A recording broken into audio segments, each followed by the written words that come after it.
Alright, I'm back and I am finally sharing my update to the January no buy challenge that I set for myself, and it's taken a while to get this update out. I'm sorry, but I've been hesitating a little bit because I definitely failed and I promised I would be honest, so here I am to answer for the shopping I did that I said I wasn't gonna do. But I still think it's a really good idea to do a no buy. I'm really happy I did it. I'm definitely going to try it again. I will share what I ended up buying, how I justified it in the moment. I don't think it's a waste even if you fail. It's definitely better to do this and fail than not try at all. So I think there are two main reasons why I found it kind of difficult to do this no buy and why I ultimately ended up failing. The first one is you're going from December, and that is, at least for me, typically quite a high spend month. It's very easy to underestimate how difficult it is to change the habit because you've been... I'm going to stop saying you because this is about me. I had been spending so much time shopping and checking out new stuff and just scrolling needlessly. I'm a little bit ashamed to admit, but I'm going to admit it. I ended up spending way too much time thinking about things to buy, and I think that is the main issue, that it was so difficult to kind of turn this habit around, especially the first, I want to say the first half of the month really was difficult because I had to actively stop myself from scrolling new things. I had to delete the emails before even reading them and not be tempted to click on ads, things like that. It's just a little bit difficult, but I definitely still had a shift in my habits and I spent way less time doing it, and I had so much fun sort of switching out and spending more time doing things that I actually want to spend more time on. I will go into the things I sort of replaced my shopping behavior with, but the second thing that made this no buy quite difficult for me, I think, is because there were so many sales. All of the sales really added to that like FOMO. I found it kind of difficult, I'm not gonna lie. Things that I had been looking at for a long time, they came on sale, and yes, I caved. Not for everything, so I did really try to sort of slow down. I put on the brakes and I still managed to hit a couple of bumps. If I do this again next January, and I'm pretty sure I will, I am going to be a little bit more realistic with myself because I still felt like I didn't go too hard on myself with the rules, but I'm just going to keep in mind that if there are a couple of items that I want and I have been looking at for a while, then I will allow myself to check them, see if they're on sale, only those things, and then buy them. But I will decide that before going into January, and I didn't this year. But I did end up passing on a lot of items that I know that I would have bought in December. I mentioned kind of replacing my shopping behavior, and for me this was one of the more beneficial things.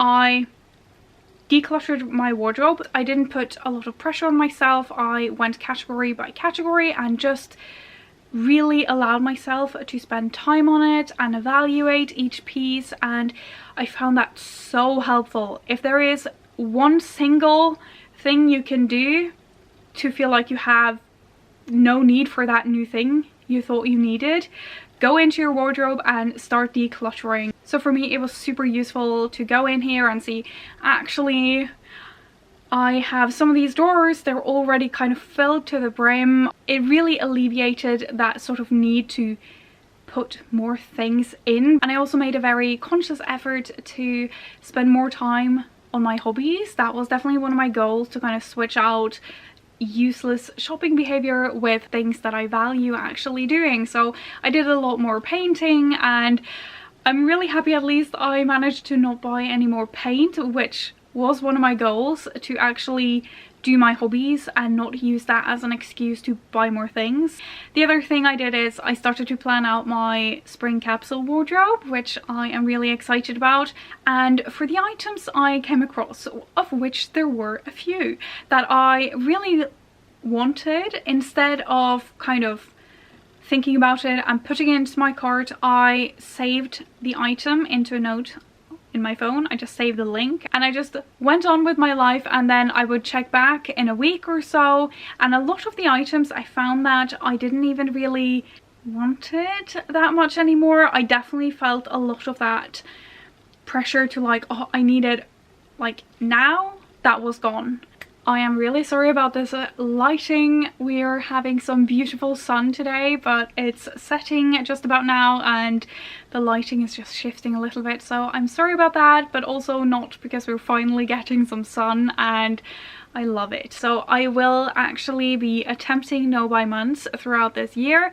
I'm not going to do it the entire year. I have kind of set a goal for myself that I want to do at least 4 no buy months. At some point during spring, I want to try another no buy month. The second sort of conclusion I've kind of come to is that I want to start shopping seasonally a little bit more. I know this is a little bit controversial and I see a lot of advice doing sort of the opposite. The advice is to shop out of season so you can get some good deals and get things on sale. I think that is definitely a way to save money, but for me it just enables me to buy things out of season that I can't immediately wear.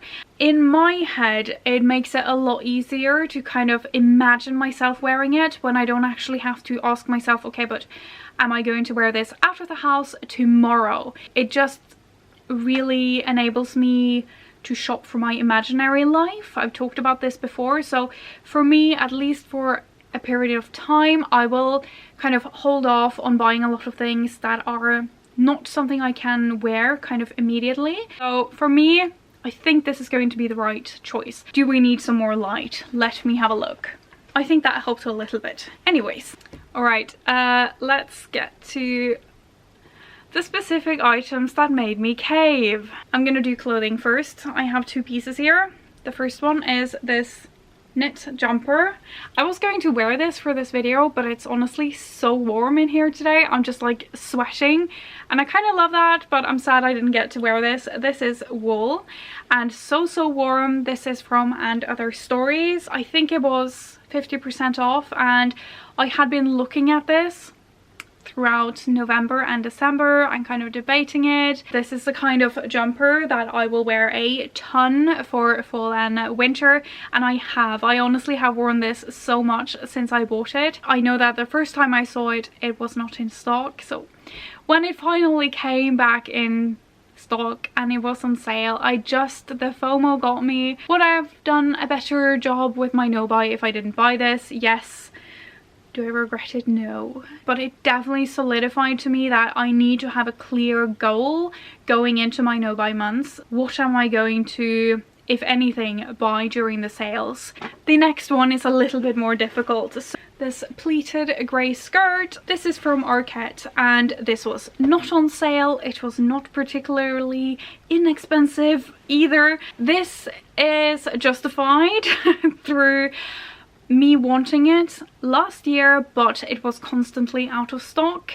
I really regretted not buying it, and then when I saw it came back into stock in my size in January, I felt like I can either just not buy this and then see if it comes back into stock in February. I can forget about it, but I just couldn't let it go.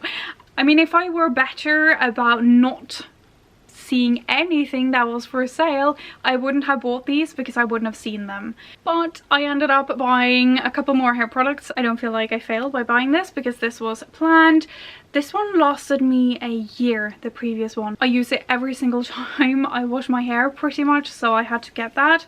And then I also bought a new dry shampoo because I realized my previous one was on that list with the benzene and everything, and it's just, I feel like I'm justified in buying a new dry shampoo, so I bought the Amika one. And then I bought a heat protection spray. This is the Way one.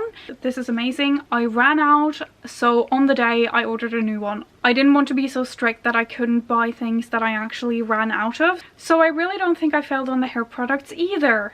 See, I'm justifying this. I finished off some home improvement projects I had going on, so I ended up buying some things there, like some stain and things. I'm not going to show you all of that. That is totally irrelevant to this channel, but I did end up buying a few of those things, and I don't know, I felt like I can either spend time actually finishing these projects, or I can sort of delay everything until February because of my no buy. Maybe I should have delayed it and that would have been more correct for the no buy, but again, it's about making it something that is motivating for my life.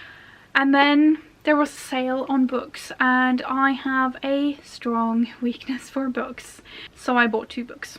I did not buy these sort of willy-nilly and just because it was a sale, so I do have a very long list of books that I want to purchase, and I've kind of decided that when there is a sale I will pick one. I did buy 2, but 1 book off every time, and that way I will kind of go a little bit slowly and I will look forward to it. So let me start with the first one. I see this so much on Instagram. It's the Yves Saint Laurent Catwalk book. I have the Dior one. It's beautiful because it's grey, so it fits into my decor a little bit better, but I love these books. This is the second one I have bought, and they are just amazing. So I've kind of decided to purchase one of these Catwalk books every time I see them go on sale. I could have just skipped it and waited until they had a sale the next time, but honestly I didn't want to. The other book I bought is 100 Years of Fashion. This is smaller. I love fashion history books. It's just such a weakness. So this one is just going through the 20th century fashion history. There is so much to enjoy in here, so many cool pictures. Those would be all the things that I ended up buying / failing throughout January. I don't really regret it, do I? Do you think I should regret these? I still got a lot out of doing this. Let me know if you did a no buy, how did it go? If you're doing a year, how's it going so far? I am definitely doing it again. I'm thinking maybe April. Thank you so much for watching. I hope you have an amazing rest of your day, and I will see you very shortly in the next video. Bye!